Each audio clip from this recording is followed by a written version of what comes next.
কালী পুজোর দিন যদি এই জিনিসগুলো যে কোনো কালী মায়ের মন্দিরে কিংবা তারা মায়ের মন্দিরে দান করতে পারেন, আপনার জীবনের সকল সমস্যার সমাধান হতে পারে।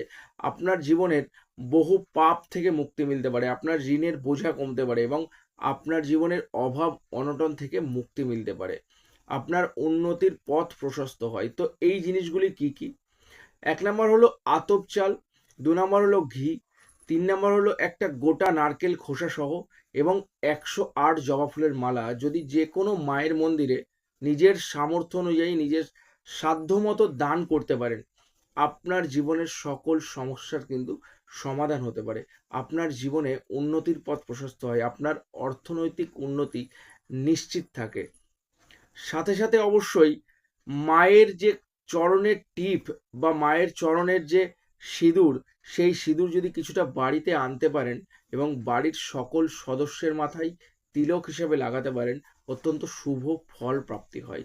করে দেখুন, নিশ্চিত রূপে ফলাফল মিলবে। যদি ভিডিওটা ভালো লাগে অবশ্যই একটা শেয়ার করুন।